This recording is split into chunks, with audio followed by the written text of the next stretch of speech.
میرے بھائیوں، مسند امام احمد میں ایک حدیث ہے جو مشکات المصابیح کے اندر موجود ہے اور ہمارے پمفلٹ میں بھی موجود ہے 5B ریسرچ پیپر میں سٹارٹ ہی میں۔ رازدار رسول حذیفہ ابن یمان رضی اللہ تعالیٰ عنہ علیہ السلام کہتے ہیں کہ میں نے خود نبی علیہ السلام کا ایک خطبہ ممبر پر سنا تھا بعد میں آنے والے حکمرانوں سے متعلق۔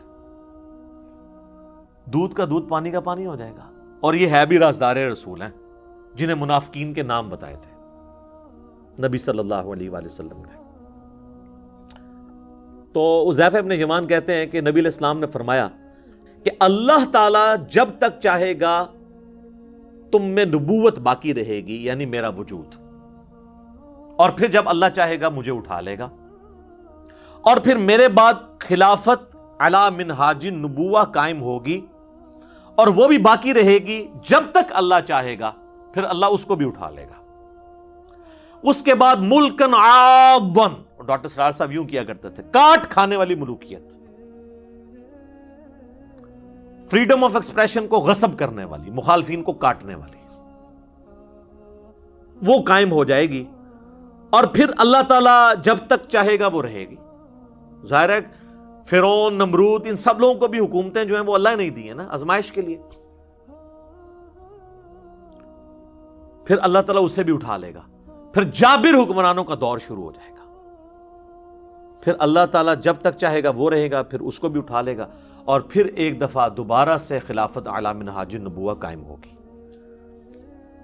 یعنی امام محمد بن عبداللہ المہدی رحمہ اللہ تعالی اور رضی اللہ تعالیٰ عنہ علیہ السلام کی خلافت۔ ایک تفسیر اس کی بھی کی گئی ہے یہ والی، اور ایک تفسیر اس حدیث کے راوی کا فہم یہ ہے کہ انہوں نے یہ حدیث لکھ کے حضرت عمر بن عبدالعزیز کو بھیجی اور کہا کہ یہ جو کاٹ کھانے والی ملوکیت اور جابر حکمرانوں کے بعد آپ کی دوبارہ خلافت آئی ہے، تو مجھے لگتا ہے یہ آپ کی پیش گوئی تھی جس پہ عمر بن عبدالعزیز بڑے خوش ہوئے۔ تو اگر یہ بھی مان لیا جائے تو پھر بھی بنو امیہ نہیں بچتی، وہ ساروں کو پچھلا رگڑا لگا دیا نا۔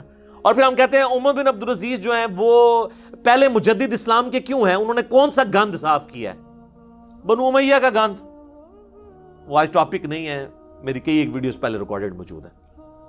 بہرحال دوسرا فہم یہ ہے کہ یہ نبی علیہ السلام کا دور، اس کے بعد خلافت راشدہ کا دور، اس کے بعد کاٹ کھانے والی ملوکیت جو ہے وہ بنو امیہ اور بنو عباس کا دور 500-600 سال تک، جس میں سے 100 سال آلموسٹ بنو امیہ اور پھر بنو عباس اور باقی لوگ۔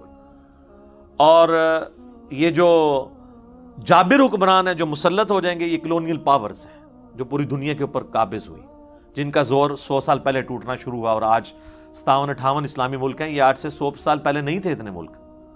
اب دوبارہ سے خلافت علی منہاج النبوہ کی تیاریاں الحمدللہ شروع ہو چکی ہیں اللہ کے فضل سے۔ اچھا، اس حدیث کے اندر تو صرف یہی ذکر تھا کہ یہ اس ترتیب کے ساتھ معاملات ہوں گے۔ اس کی ایکسپلینیشن ہے جامعہ ترمذی اور سنن ابی داؤد کے اندر، وہاں پہ ڈیٹیل ہے کہ یہ خلافت کتنا عرصہ ہوگی۔ اس میں الفاظ ہیں میرے بعد خلافت علی منہاج النبوہ 30 سال تک رہے گی۔ حدیث روایت کرتے ہیں سیدنا سفینہ جو کہ آزاد کردہ غلام ہے نبی صلی اللہ علیہ وآلہ وسلم کے، اسے مولا رسول اللہ بھی نے کہا جاتا ہے، آزاد کردہ غلام۔ سعید تابعی سے پھر سفینہ کہتے ہیں کہ گن ابو بکر کے 2 سال، عمر کے 10 سال، عثمان کے 12 سال اور علی کے 6 سال۔ اور علی کے بھی جو 6 سال ہیں وہ 5.5 سال مولا علی کے ہیں اور 6 مہینے سیدنا حسن ابن علی کے ہیں، وہ بھی خلافت راشدہ ہے۔ یہ 41 ہجری ربیع الاول میں صلح حسن ہوئی، اور ربیع الاول کے اندر، تاریخ کنفرم نہیں لیکن مہینہ ربیع الاول کا تھا، نبی علیہ السلام کی ڈیتھ ہوئی 11 ہجری کے اندر۔ یہ ٹوٹل 30 سال بنتے ہیں، اور خود امام ابن تیمیہ بھی مانتے ہیں کہ صلح حسن کے اوپر خلافت راشدہ ختم ہوئی اور نبی علیہ السلام کی پیش گوئی پوری ہوئی۔ تو ان کا جو شاگرد ہے نا سعید تابعی، ابو داؤد کے الفاظ ہیں، وہ کہتا ہے کہ یہ جو بنو امیہ کے لوگ ہیں، آل مروان، بنو زرقا، نیلی آنکھوں والے، یہ تو کہتے ہیں کہ علی علیہ السلام خلیفہ ہی نہیں ہے۔ یہاں پہ امام ابو داؤد نے لکھا علی علیہ السلام، لیکن آپ کے مولوی نے نکال دیا ترجمے والی کتاب میں، اسلام 360 میں بھی عربی والے حصے میں ہے، اردو والے سے نکل گیا ہے، اردو میں رضی اللہ عنہ ہو گیا ہے۔ sunna.com میں عربی میں لکھا ہوا ہے، اردو میں رضی اللہ عنہ کر گیا۔ سر یہ علماء یہود کے ہی تو کردار ہے جو یہ ادا کر رہے ہیں۔ اور یہ امام ابو داؤد نے نہیں، صرف امام بخاری نے صحیح بخاری میں 3748 نمبر حدیث میں حسین علیہ السلام لکھا ہے، وہاں سے بھی انہوں نے نکال دیا۔ عربی کتابوں میں موجود ہے، مکتبۃ الشاملہ کے اندر، اسلام 360 کے اندر دارالاسلام نے نکال دیا۔ اسلام 360 میں بھی آپ عربی پورشن میں دیکھیں، اردو میں کوئی نہیں ہے۔ 6318 نمبر حدیث میں فاطمہ اور علی کے ساتھ علیہم السلام لکھا ہوا ہے، اکٹھا نکال دیا انہوں نے۔ خیر ادھر واپس ہیں۔ امام ابو داؤد نقل کرتے ہیں کہ جب سعید تابعی نے کہا نا کہ یہ تو بنو امیہ علی علیہ السلام کو خلیفہ ہی نہیں مانتے، چلیں اس سے یہ بھی ایک جو انہوں نے ڈھونگ رچایا تھا نا کہ جی وہ تو خلیفہ مانتے تھے، صرف وہ قصاص عثمان کی بات کرتے تھے۔ یہ تو تابعی خود بتا رہا ہے کہ بنو امیہ تو حضرت علی کو خلیفہ ہی نہیں مانتے تھے۔ ابھی تو میرے پاس اس کے اندر بہت کچھ کہنے کو ہے، میں نے ریسنٹلی ایک ویڈیو ریکارڈ کرائی ہے حضرت معاویہ رضی اللہ تعالیٰ عنہ سے متعلق 15 حوالے میں نے صحابہ سے لے کر بعد کے علماء تک کے دیے، وہ آپ دیکھ لیں، آج وہ ٹاپک نہیں ہے۔ تو حضرت سفینہ کو غصہ آتا ہے، وہ کہتے ہیں کہ یہ بنو زرقا کی پیٹھ سے جھوٹ نکلا ہے جہاں سے یہ ہوا خارج کرتے ہیں۔ اور ترمذی کے الفاظ ہیں، ان کی اپنی جو حکومت ہے یہ شریر ترین بادشاہت ہے، بدترین بادشاہت ہے۔ یہ علی کو خلیفہ نہیں مان رہے، یہ تو خود شریر ترین بادشاہ ہیں۔ اچھا اب حضرت سفینہ جو ہے نا یہ فوت ہوئے ہیں 74 ہجری کے اندر، واقعہ کربلا ہوا ہے 61 ہجری میں۔ ناسبی پلی یہ لیتے ہیں کہ یہ انہوں نے حضرت معاویہ کی حکومت کے بارے میں نہیں کہا، پھر بھی پھنس جائیں گے پھر یزید کے بارے میں کہہ دیا، تو آپ تو یزید کے بھی چمچے ہیں۔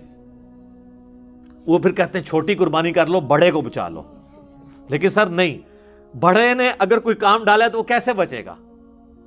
یہ حدیث صرف ترمذی ابو داؤد کے اندر موجود نہیں ہے، یہ حدیث میرے بھائی مسند ابی داؤد الطیالسی کے اندر بھی موجود ہے،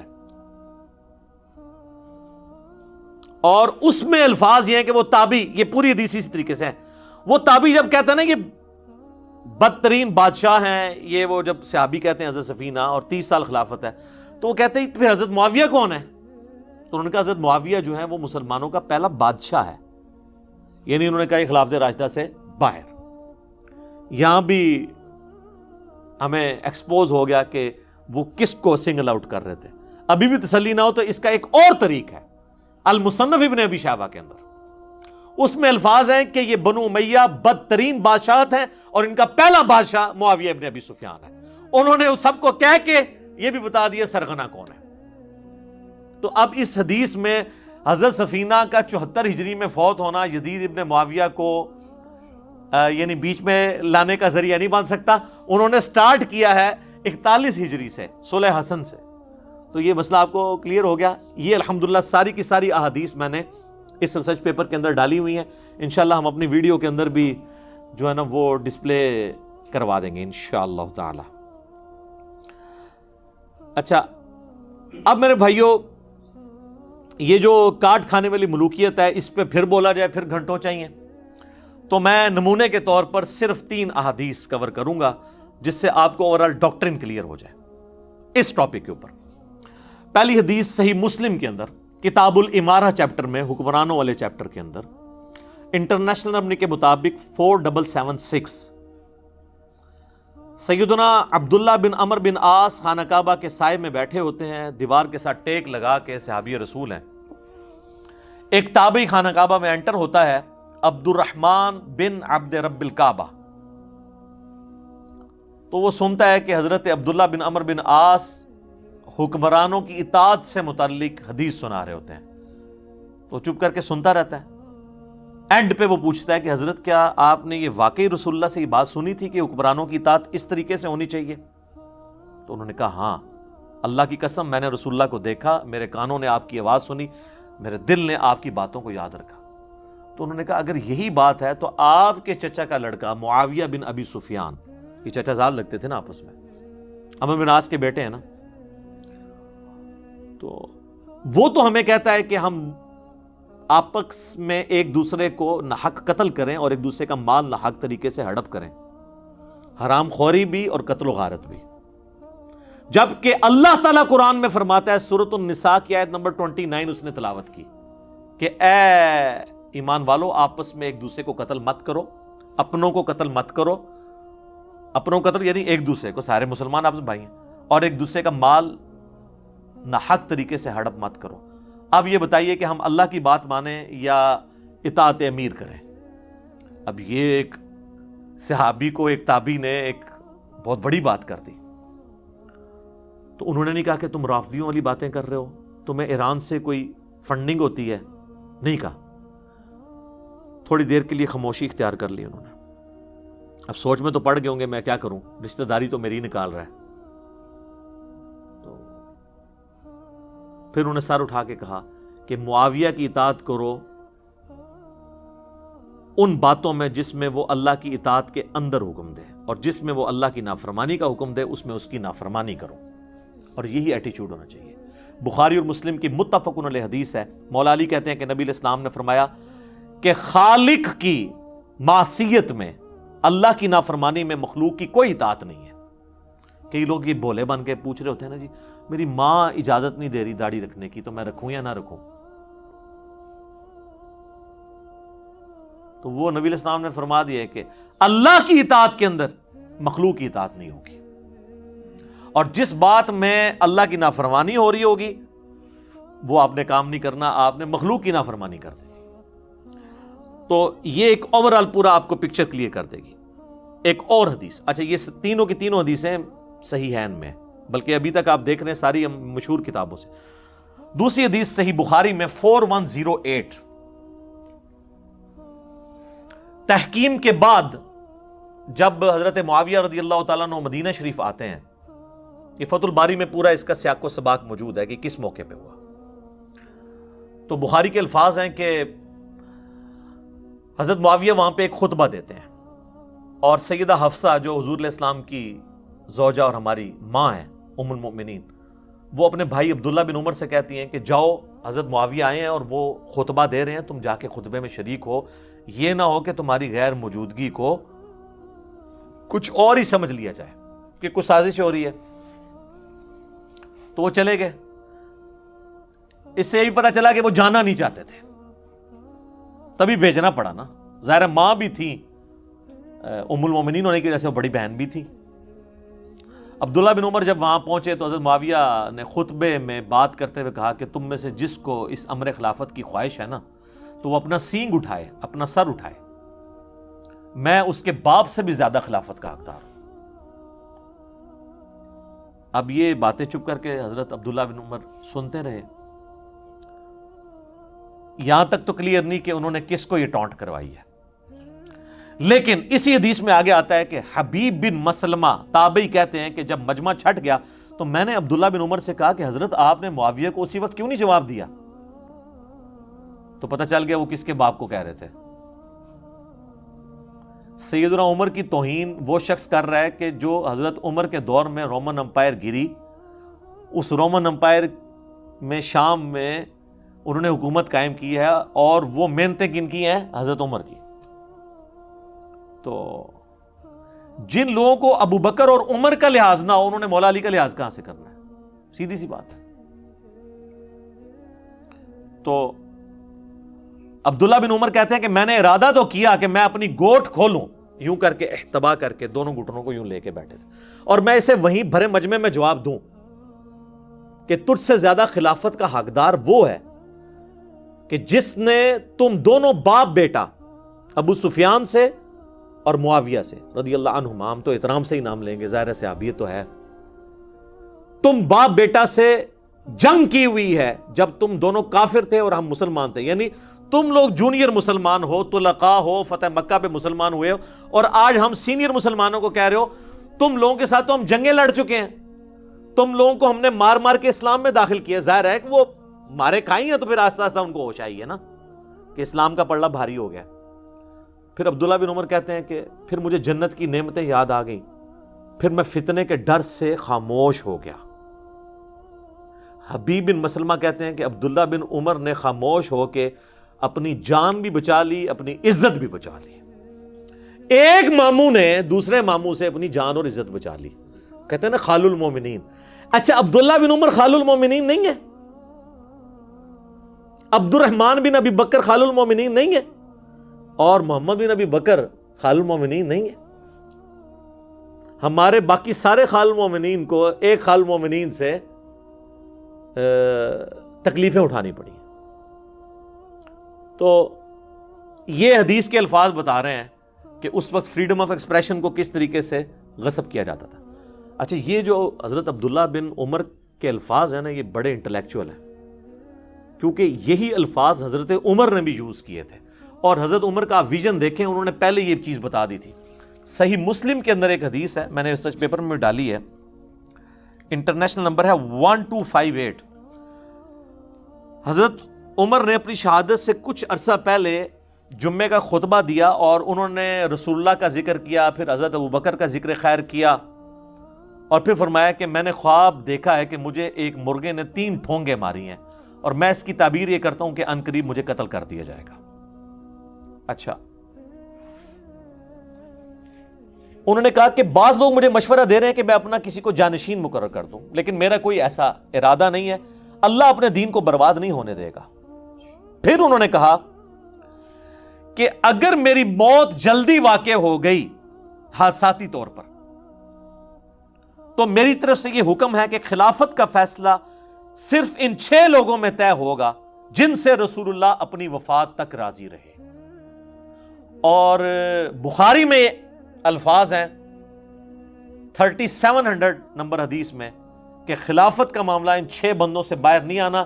بخاری میں پھر نام بھی حضرت عمر نے لیے اور فرمایا علی, عثمان, طلحہ, زبیر, عبد الرحمن بن عوف اور سعد بن ابی وقاص.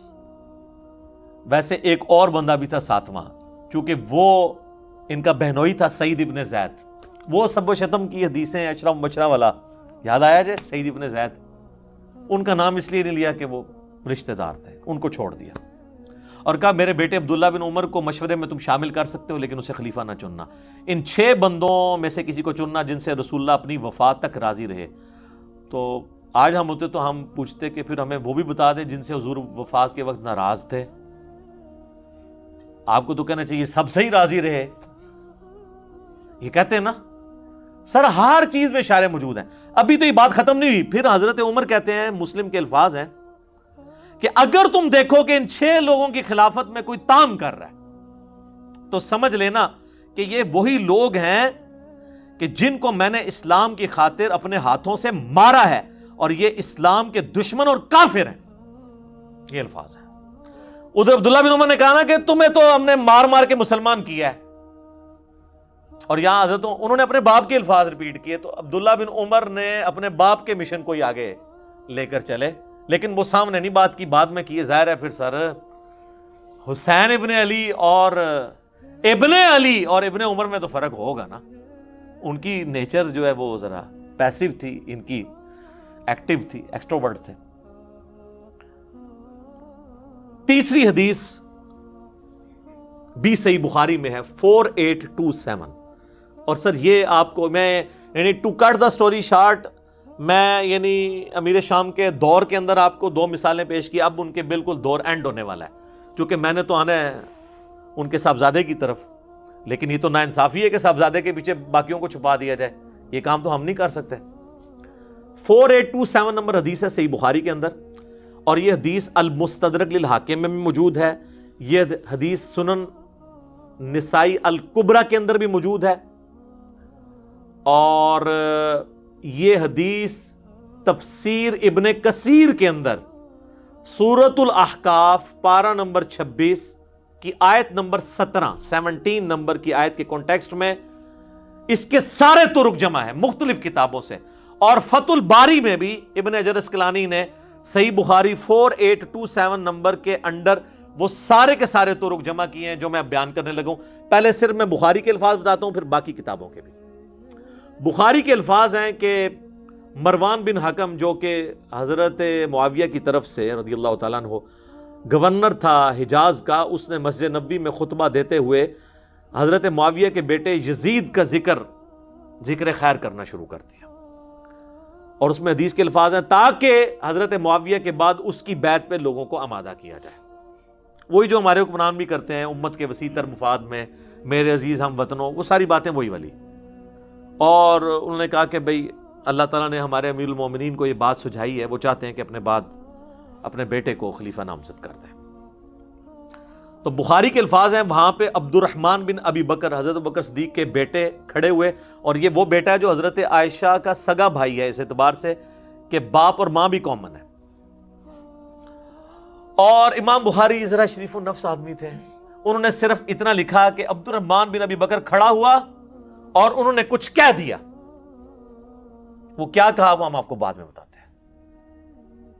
آگے بخاری کے الفاظ چلتے ہیں کہ مروان بن حکم نے کہا پکڑو اس کو. تو پتہ چل گیا کوئی چوبے والی بات کی. تو حضرت عبد الرحمن بن ابی بکر جو ہے وہ چونکہ مسجد نبوی میں بیٹھے ہوئے تھے، فوراً سے حجرہ عائشہ میں داخل ہو گئے اپنی بہن کے پاس. تو اب ظاہر ہے کہ سیدہ عائشہ کی تو کوئی توہین اس طریقے سے نہیں کر سکتا تھا. تو اس کا غصہ نہیں ٹھنڈا ہوا. مروان بن حکم نے باہر سے ہی کہا کہ او ابو بکر کے بیٹے، وہ تیرے بارے میں قرآن میں آیت نازل ہوئی ہے سورہ الاحقاف کی آیت نمبر 17 کہ یہ کہتا ہے کہ میرے ماں باپ مجھے کہتے ہیں کہ مرنے کے بعد زندہ کیا جائے گا، اللہ کے حضور پیش ہونا ہے. تو یہ تو اگلے لوگوں کی سٹوریاں ہیں. ابو بکر کے بیٹے تو ہی ہے، یہ تو ہی وہ کافر ہے جس کے بارے میں یہ آیت نازل ہوئی. نعوذ باللہ. اسی لیے سورہ احقاف کی تفسیر میں ابن کثیر کو یہ حدیث لانی پڑی ہے، اور امام بخاری نے بھی سورہ احقاف کی تفسیر والا جو چیپٹر ہے نا اس کے اندر یہ حدیث لی ہے. یہ کہتے ہیں شان نزول بتائیں.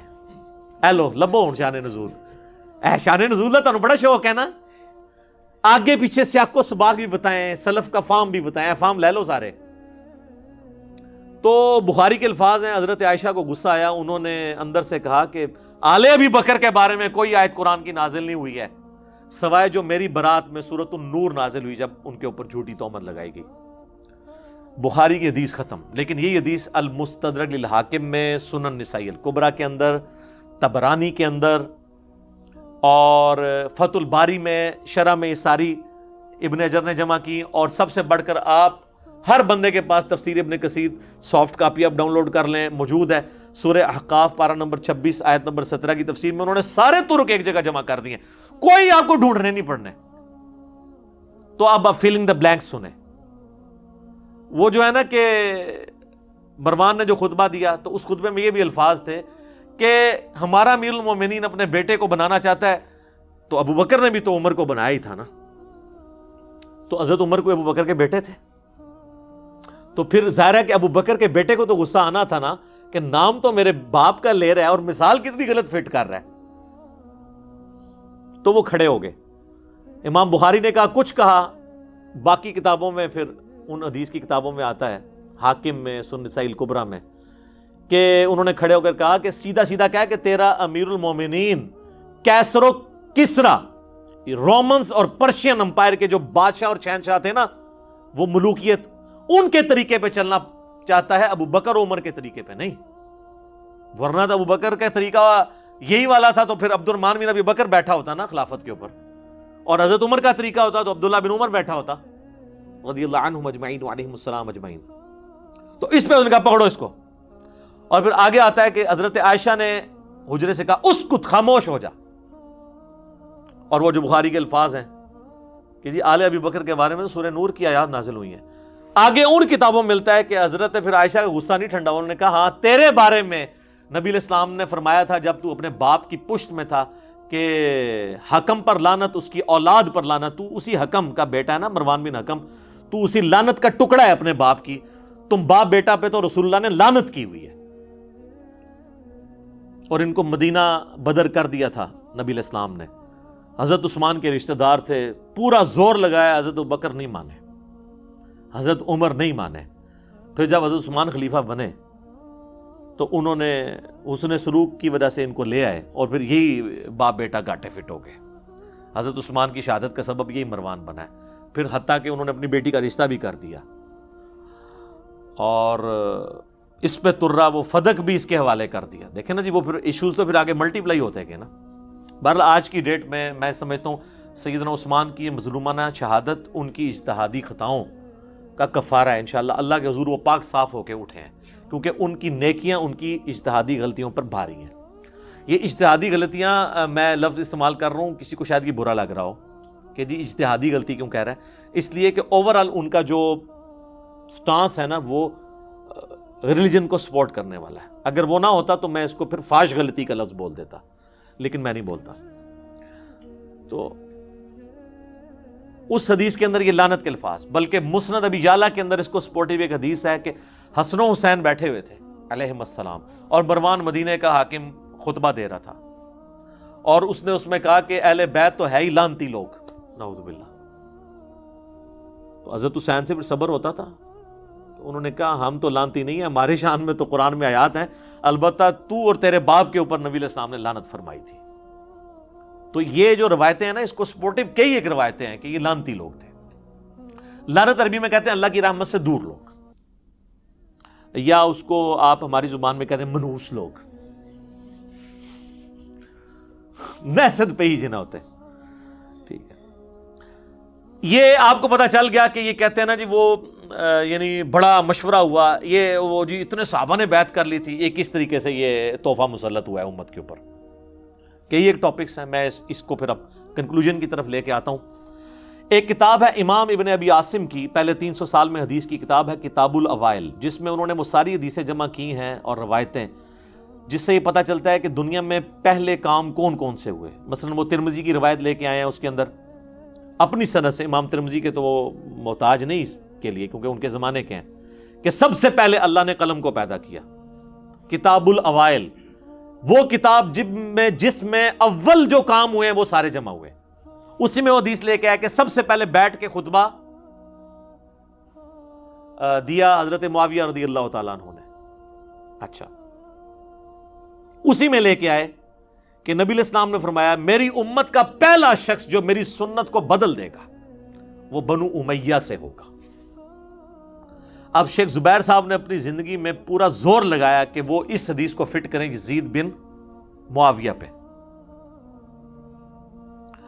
لیکن میں ان کے ساتھ ایگری نہیں کرتا تھا اس حوالے سے۔ شیخ البانی نے بہرحال اس کو جس پہ فٹ ہوتی تھی اسی پہ فٹ کیا۔ شیخ البانی نے یہ حدیث لی سلسلہ حدیث صحیحہ میں، اس کی وجہ سے یہ حدیث انٹرنیشنل ہو گئی۔ کتاب الاوائل کو تو چند لوگ جانتے ہیں، لیکن سلسلہ حدیث صحیحہ تو سارے لوگ جانتے ہیں۔ اس میں یہ حدیث شیخ البانی لے کے آئے تو اس کے اندر پھر انہوں نے کمنٹس کیے کہ اس شخص سے مراد وہ شخص ہو سکتا ہے جس نے خلافت کے انتخاب کے طریقے کو بدل دیا اور اسے ملوکیت بنا دیا۔ تو وہ کون ہوا پھر؟ حضرت معاویہ رضی اللہ تعالیٰ عنہ۔ نام نہیں لکھا، لیکن انہوں نے اشارہ چھوڑ دیا کہ کس نے سنت کا طریقہ بدلا۔ اچھا، انہی چیزوں کو سپورٹیو پھر کئی ایک حدیثیں ہیں۔ صحیح بخاری میں حدیث ہے، سیدنا ابو ہریرہ کہتے ہیں کہ میں نے نبی صلی اللہ علیہ وآلہ وسلم سے 2 پیالے لیے، ایک تو میں نے تمہیں ظاہر کر دیا یعنی شریعت کا علم، دوسرا اگر میں تمہارے سامنے ذکر کروں تو میری شہرک کاٹ دی جائے۔ وہ صوفیاء کہتے ہیں وہ علم لدنی تھا۔ تو حضرت ابو ہریرہ تو کسی سلسلے میں نہیں آتے، کوئی بات وہ کریں کوئی فٹ بھی بیٹھتی ہو، پھر آپ کے تو تصوف کے سلسلے وہاں سے جانے چاہیے۔ وہ حضرت ابو ہریرہ نے خود بتا دیا کہ وہ کون سی چیزیں تھیں۔ ان کا تعلق دین کے افعال کے ساتھ نہیں تھا بلکہ شخصیات کے ساتھ تھا۔ جس طرح حذیفہ ابن یمان کو نبی صلی اللہ علیہ وآلہ وسلم نے صحیح بخاری میں آتا ہے کہ منافقین کے نام بتائے تھے۔ کن منافقین کے؟ جو صحیح مسلم میں آتا ہے کہ جنہوں نے نبی علیہ السلام کے اوپر قاتلانہ حملہ کیا تھا غزوہ تبوک سے واپسی پہ، جن کے بارے میں وہ مسلم کی اسی حدیث 7035 میں کہ میرے صحابہ میں 12 منافقین ہیں، ان میں 8 ایسے ہیں ان کی پشت کے اوپر ایک دوبیلا پھوڑا نکلے گا اور اس سے ان کی موت ہوگی۔ جو میں نے نہیں آپ کو بتانا کہ کس کس کی موت دوبیلا پھوڑے سے ہوئی ہے، یہ اپنے علماء سے پوچھ کے چلیں۔ ٹھیک ہے، تو اس بخاری کی حدیث میں آتا ہے کہ حضرت ابو ہریرہ کہتے ہیں دوسرا میں ظاہر کر دوں تو میری گردن کاٹ دو۔ اب اس کی ایکسپلینیشن صحیح بخاری کے اندر ہی موجود ہے۔ تابعی کہتے ہیں سعید بن عمر، وہ کہتے ہیں میں مسجد نبوی میں بیٹھا ہوا تھا اور حضرت ابو ہریرہ رضی اللہ تعالیٰ عنہ اور مروان بن حکم یہ دونوں مسجد نبوی میں موجود تھے، کیونکہ مروان بن حکم گورنر تھا اور جب کبھی وہ جاتا تھا تو حضرت ابو ہریرہ کو اپنی جگہ گورنر مقرر کر کے جاتا تھا۔